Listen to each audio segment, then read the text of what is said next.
Gênesis capítulo 4. Nós vamos ler a partir do versículo 17, que diz assim. Eu vou ler na NVI. Caim teve relação com sua mulher, e ela engravidou e deu à luz Enoque. Depois Caim fundou uma cidade, a qual deu o nome de seu filho Enoque. A Enoque nasceu Irade, e Irade gerou a Meujael, e Meujael a Metusael, e Metusael a Lameque. Lameque tomou duas mulheres, uma chamava-se Ada, a outra Zilá. Ada deu luz a Jubal, que foi o pai daqueles que moram em tendas e criam rebanhos. O nome do irmão dele era Jubal, que foi o pai de todos os que tocam harpa e flauta. Zilá também deu à luz um filho chamado Tubal-Caim, que fabricava todo tipo de ferramentas, de bronze e de ferro. Tubal-Caim teve uma filha chamada Naamá. Disse Lameque às suas mulheres: Ada e Zilá, ouçam-me, mulheres de Lameque. Escutem minhas palavras. Eu matei um homem porque me feriu, e um menino porque me machucou. Se Caim é vingado 7 vezes, Lameque será 77.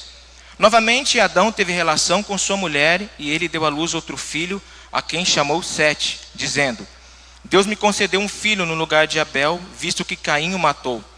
Também a Sete nasceu um filho, a quem deu o nome de Enos. Nessa época começou-se a invocar o nome do Senhor. Vamos orar, Pai? Eu estou aqui nesta noite como um instrumento, Senhor. Papai querido, pode o machado se orgulhar de fazer alguma coisa porque está sendo manejado na mão de alguém, Pai. Pode o cajado se orgulhar porque é carregado por alguém, Pai.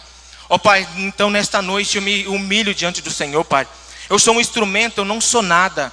Ó Pai, me livra-me de mim mesmo. Usa-me como um canal do fluir da Tua glória, Pai. Para que Teu Espírito possa vir aqui nesta noite soprar e gerar em nós um espírito de oração. Homens e mulheres que vão construir um altar para o Senhor. Amém? Deixa eu beber uma água aqui, rapidinho.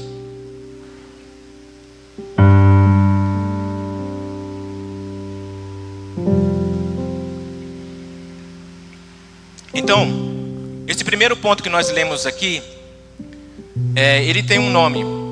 E por que nós devemos construir um altar? Qual que é a importância de construir um altar? Igual o pastor colocou nesse exemplo aqui. Porque se você não tem um altar diante do Senhor, se você não tem uma vida de oração, se nós não temos essa vida, esse relacionamento com Deus, nós somos um desastre anunciado. Eu poderia falar assim que nós não seríamos bem-sucedidos, mas é para chocar isso mesmo a gente. Porque algo introdutório para a gente antes de abordar esse texto é que todas as nossas decisões, tudo aquilo que nós formos fazer, a Bíblia vai nos ensinar que nós devemos pedir e conversar com o Senhor. Nós vamos ver, por exemplo, Timóteo sendo instruído por o apóstolo Paulo. O apóstolo Paulo no capítulo 1 da sua primeira carta ao Timóteo, ele está falando da sua identidade, ele está falando do seu ministério, ele está falando daquilo que ele recebeu do Senhor com imposição de mãos. Mas o apóstolo Paulo, ele vai falar para Timóteo no capítulo 2, ele fala assim: olha, antes de tudo, antes de qualquer coisa, antes de você assumir essa identidade, antes de você viver aquilo que Deus falou para você, antes de tudo você faça orações, súplicas, intercessões e ações de graça. É lógico que o versículo vai continuar, mas o apóstolo Paulo está falando para o seu filho na fé a importância de que tudo aquilo que ele for fazer, antes de tudo ele tem que se relacionar com o Senhor. Jesus é alguém que entrou num tanque de Betesda, onde ele vê uma multidão de pessoas ali, coxos, doentes, pessoas enfermas, e a Bíblia vai dizer que ele só cura somente uma única pessoa. Talvez para nós a gente fica pensando, mas Deus, ele quer curar todas as pessoas, amém? Deus quer fazer um milagre aqui na vida de todo mundo, mas porque Jesus, ele entra neste lugar e ele só cura somente um homem. Somente um homem é curado. E os versículos mais à frente ele fala, no versículo 19 de João, do capítulo 5, ele vai dizer: o filho não faz nada de si mesmo, ele só faz aquilo que ele vê o pai fazendo. Então Jesus está nos ensinando que tudo aquilo que nós formos fazer tem que sair desse relacionamento do Senhor. Porque se nós não tivermos um relacionamento com o Senhor, nós podemos ser bem-sucedidos, mas não seremos bem-sucedidos naquilo que Deus tem para a nossa vida. E nós olhamos para essa descendência de Caim aqui, no texto que nós acabamos de ler em Gênesis capítulo 4, e nós vamos ver uma geração que é desbravadora, uma geração que conquista. Nós estamos falando aqui dos pais das tendas, nós estamos falando aqui dos caras que construíam a ferramenta, nós estamos falando aqui de homens que tinham rebanho de gados, homens que, se nós olharmos hoje se nós olhamos hoje para o mundo, a visão do mundo, são pessoas bem-sucedidas, são pessoas até que estão avançando de forma financeiramente, mas eles estão vivendo aqui as suas conquistas a partir dos seus próprios desejos. Por quê? Porque o versículo que nós lemos, o último versículo que nós acabamos de ler, porque eles não buscavam ao Senhor. Porque nós vemos Adão agora, depois que teve um filho, ele começa a buscar o Senhor. E a partir desse momento eles começam a invocar o Senhor. E quando eles começam a invocar o Senhor, então Deus mostra para ele o que eles querem, o que é para eles fazer. A ordenança de Deus para Adão é: sejam férteis, que vocês se multipliquem, que vocês povoem a terra. E nós vamos ver no texto posterior que Adão, ele gera filhos e filhos, e você vai vendo uma geração, uma descendência sendo aumentada, crescendo e evoluindo. E nós vamos ver também que nessa geração, nesse texto posterior, está falando quantos anos eles estão vivendo. Então, uma primeira coisa que a gente precisa saber aqui é que quando eu e você nós construímos um altar, Deus revela para nós qual que é o plano dele. E o primeiro plano para nós, e mais importante para nós, é que a nossa família seja construída a partir desse altar. É que tudo aquilo que nós vamos fazer, meu irmão, Deus quer que nós conquistemos, Deus quer que nós avancemos, amém? Deus tem um tempo de conquista para nós. Eu creio que 2025 vai ser um ano de colheita nas nossas vidas. Eu creio que Deus tem grandes coisas para nós, mas nós vamos viver tudo aquilo que Deus falar para nós vivermos. Nós não vamos viver a partir das nossas ações, nós não vamos viver a partir dos nossos impulsos, nós vamos viver a partir desse altar, deste lugar de encontro, deste lugar de secreto, onde eu e você, nós vamos colocar os nossos olhos no Senhor, nós vamos prostrar diante dele e falar: Pai, qual é a decisão que o Senhor tem para nossas vidas? O que o Senhor quer que nós façamos? Esse é o único testemunho que eu quero falar nesta noite aqui. Eu já contei isso daqui em uma outra ministração, que vai falar de um momento de uma oração minha, de um momento no finalzinho de 2023, em que eu estava passando por uma situação muito difícil. Eu estava prestes, um diagnóstico do médico, eu precisava fazer uma cirurgia, as coisas não estavam andando bem, eu precisava vender o carro para pagar a cirurgia. E eu lembro que eu cheguei diante do Senhor e eu falei assim: Deus, existe alguma coisa que está acontecendo comigo? Porque eu não estou rompendo em algumas coisas. Eu acabei de sair agora de uma depressão, eu estou passando uma situação muito complicada. E eu falei assim: Deus, eu queria que você me desse uma direção. E naquela madrugada, às 2 horas da manhã, Deus, ele me deu uma direção, e Deus, ele me deu uma palavra. Então, meu irmão, você perguntar para Deus, Deus vai responder para você. Deus é um Deus que fala, Deus ainda fala, Deus ministra com teu espírito. Então que nós possamos ter esse entendimento, amém? Então eu perguntei para Deus: Deus, eu quero que o Senhor me dê uma direção, eu quero que o Senhor me dê uma palavra, porque eu quero viver as tuas promessas, eu quero viver tudo aquilo que o Senhor tem para a minha vida, não aquilo que eu quero, não aquilo que eu desejo, mas aquilo que está no seu coração. E Deus falou assim para mim assim: olha, 2024 é um tempo em que eu vou te levar para o deserto, porque Marcinho, você é uma árvore tem muitos galhos, tem muita folha, você aprendeu muito, você leu muito, mas você vive de aparência, e eu preciso podar você, porque senão você não cresce. Mas em 2025 essa poda vai nascer, e você vai ter uma colheita sobrenatural. Em 2024 você vai plantar uma semente e vai regar com lágrimas no deserto. Mas em 2025 você vai colher frutos, você vai colher uma colheita sobrenatural em todas as áreas. Eu quero declarar isso na sua vida, que 2025 vai ser um ano do sobrenatural. Vai ser um ano em que você vai construir o seu altar, e você vai viver uma vida de oração, uma vida no sobrenatural do Senhor, amém? Agora, se eu não tenho esse entendimento, se eu não tenho essa conversa, esse particular com o Senhor, talvez agora eu estivesse fazendo algo do qual o Senhor não pediu para mim fazer. Talvez agora eu, por causa das lutas ou por causa das situações adversas, eu falava assim: cara, eu não vou servir esse Senhor, eu estou passando luta, eu estou passando dificuldade. Mas deixa eu te falar uma coisa para você. O que nos move tem que ser a voz do Espírito Santo de Deus. Talvez nessa noite você está passando um processo em que Deus está construindo algo na sua vida, em que Deus está moldando você. Ou talvez pode ser uma luta, uma dificuldade, justamente de Deus atraindo você para este lugar. Porque não existe sucesso longe desse lugar. Não existe como você ser bem-sucedido se nós não vivemos uma vida de oração. E eu quero falar agora sobre o segundo tema, sobre o segundo ponto, que é: ter um altar é nosso dever e é nossa obrigação.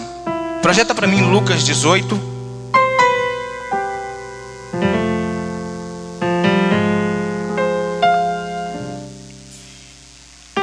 Lucas 18, a partir do versículo 1.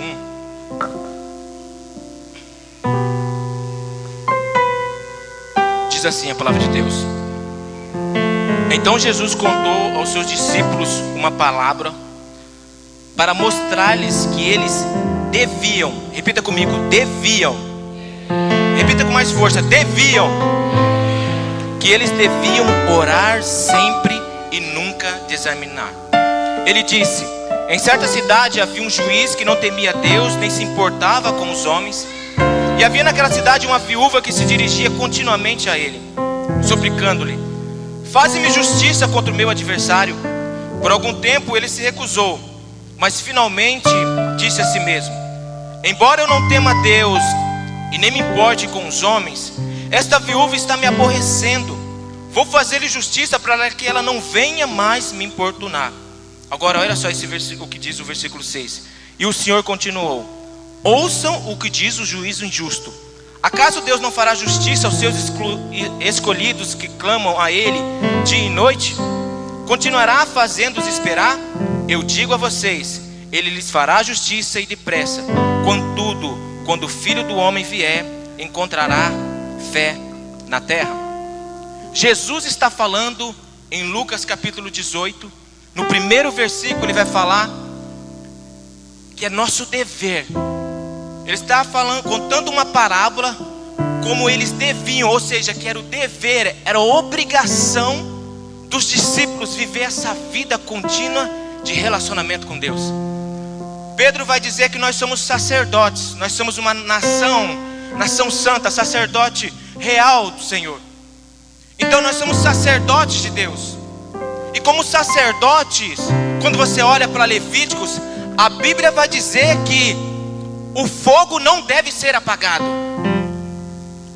O fogo do Espírito Santo, que uma hora começa a arder em nós com um novo nascimento, com a nossa salvação, quando nós reconhecemos Cristo, esse fogo ele tem que ser alimentado continuamente. É nossa obrigação. É por isso que há uma importância em nós construirmos um altar.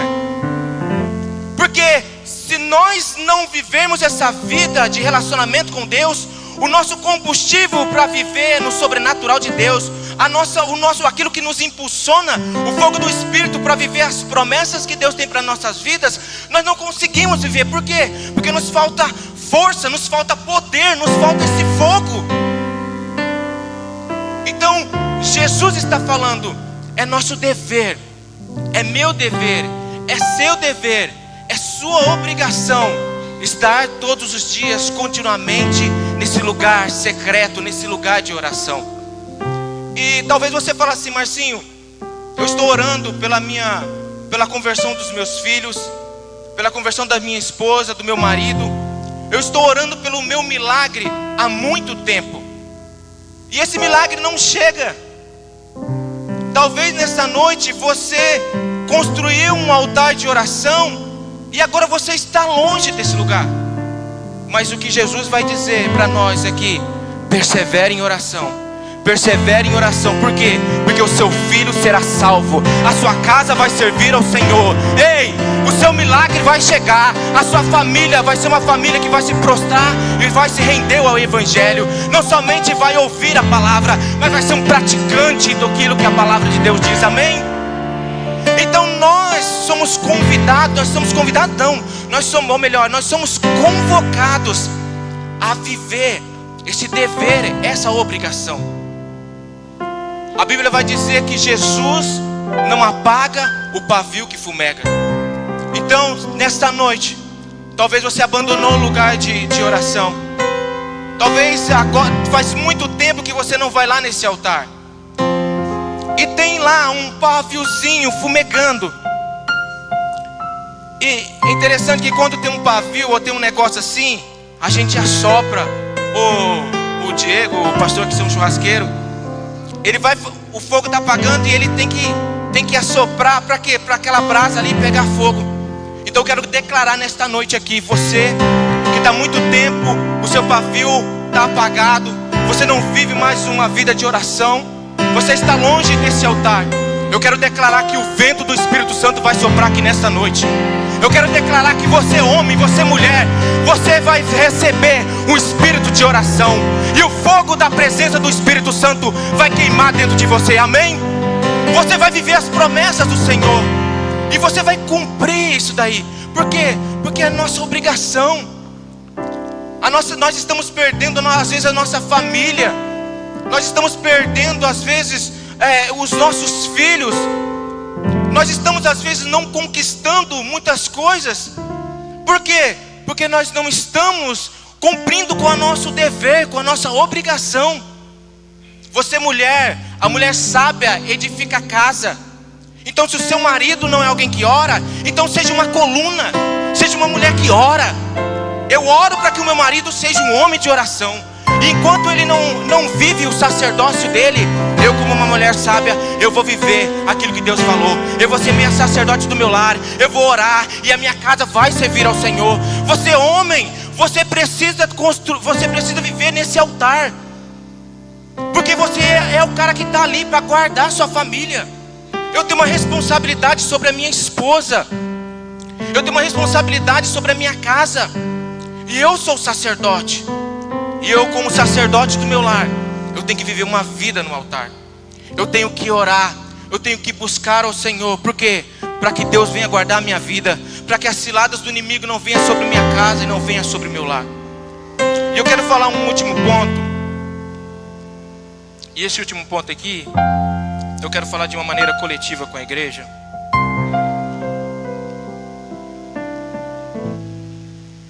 Que está lá em Números 20, do 10 ao 18.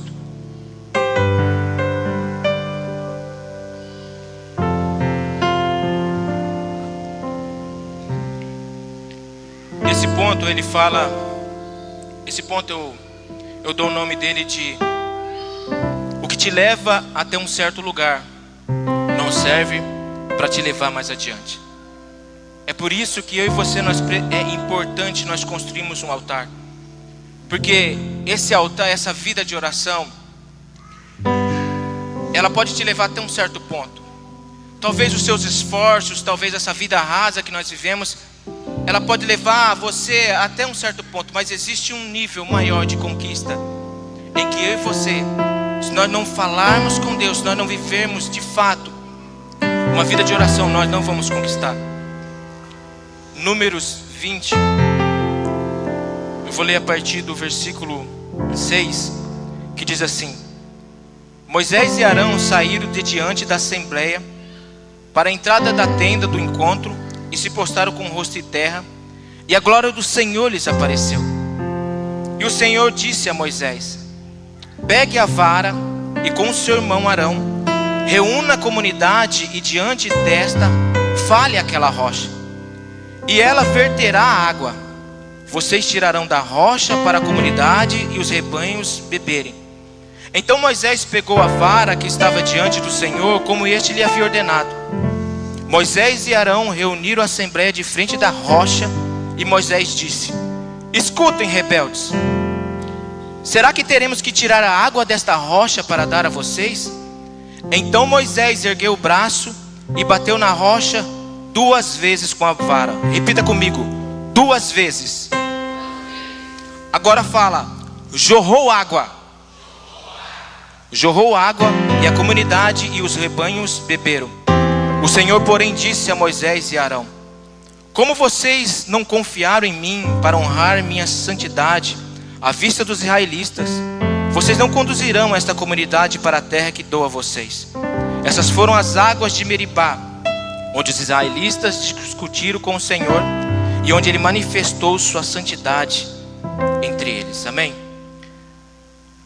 Como eu falei, hoje à noite nós estamos falando da importância de nós construirmos esse altar. Nós falamos de o quando nós podemos ser bem-sucedidos se nós vivemos essa vida de relacionamento com Deus. Nós falamos no segundo ponto, que é nosso dever, é nossa obrigação, nós vivemos essa vida de sacerdote, essa vida de oração. Mas eu quero falar algo aqui, que você pode pegar no individual, mas essa palavra aqui, eu queria que a gente entendesse ela de forma coletiva, de uma forma como igreja. E eu peço licença aqui para o pastor me deu liberdade. Mas em Números capítulo 20, nós vamos ver algo parecido com este momento. Em que o primeiro ponto, Moisés ele recebe uma ordem de Deus. E essa ordem era simples: olha, você vai bater na rocha, o povo está com sede, está pedindo água. Você vai bater na rocha e vai sair água da rocha. E de fato saiu água da rocha. Agora Deus dá um comando diferente para eles. Deus fala assim para eles assim, ó: agora você vai falar com a rocha. E Moisés ele está ali diante de todo o povo de Israel. Ele está com a rocha ali. E a Bíblia diz que ele não fala com a rocha. A Bíblia diz que ele bate na rocha 2 vezes. 2 vezes. E o povo estava com sede. O povo queria água. E jorrou a água da rocha.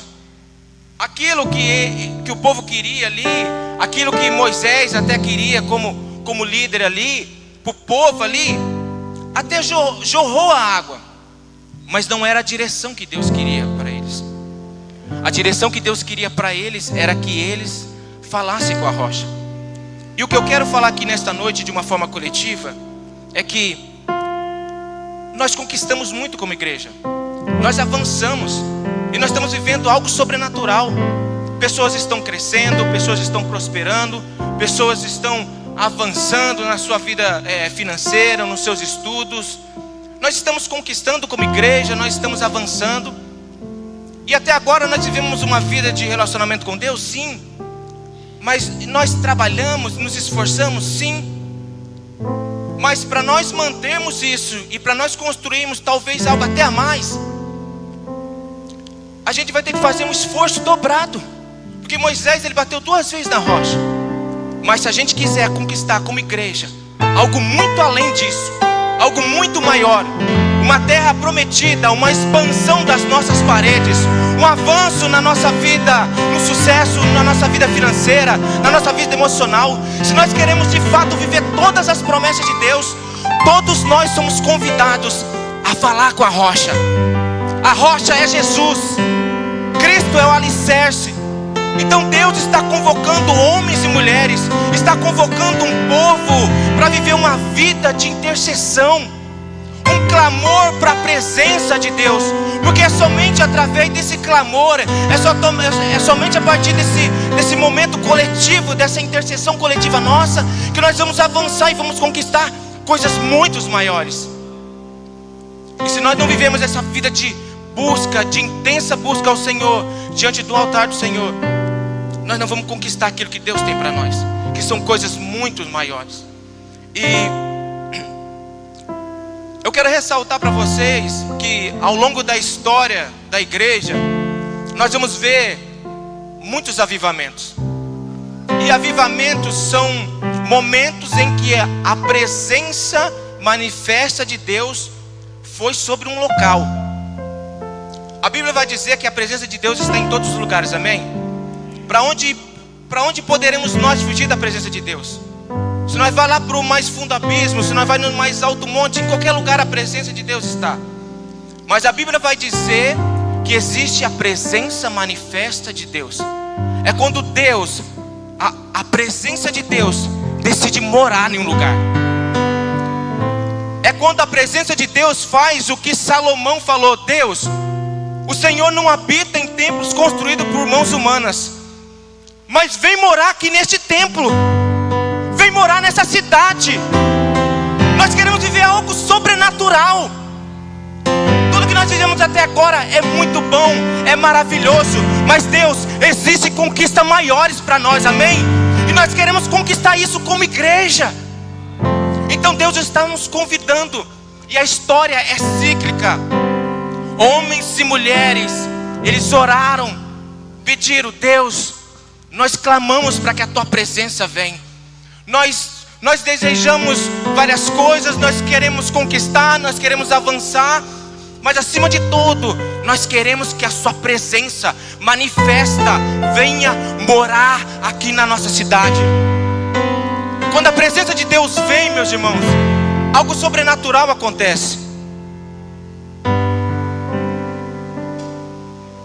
A Bíblia vai dizer que no país de Gales, durante 6 meses, um pessoal que era fanático por futebol, eles são fanáticos por futebol, eles não foram ao estádio, eles estavam na igreja. Eles estavam na igreja. A história do avivamento vai contar que as pessoas arrancavam o baseado, a trouxinha de maconha, o cachimbo de crack, a cocaína, e lançavam nos púlpitos, porque eles estavam desesperados. As pessoas estavam indo à delegacia e se entregar pelos seus crimes, pelos seus pecados, por causa do tamanho da glória de Deus que era sobre aquele local, sobre aquela cidade. E eu não sei você, mas eu louvo a Deus porque isso aconteceu ao longo da história. Eu louvo a Deus porque isso aconteceu em Atos dos Apóstolos, e a gente vai ver isso repetindo em vários capítulos. Mas eu não sei você, eu quero te convidar, você, meu irmão, minha irmã, para que nós sejamos esse povo que clama, porque eu quero que aconteça isso na nossa cidade. Eu quero viver isso. Eu falo: Deus, eu quero conquistar, eu quero muitas coisas, mas eu quero que a sua presença venha morar aqui. Eu estou sedento pela tua presença. Eu quero que você faça o que ninguém consegue fazer.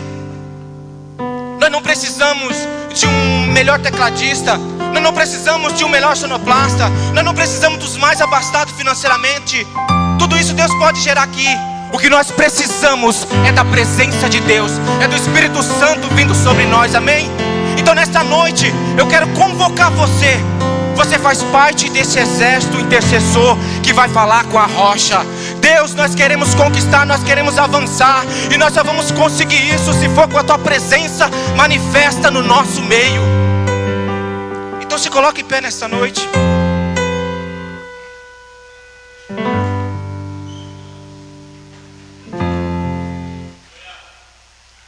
Deus está nos chamando para nós vivermos uma vida de relacionamento no secreto.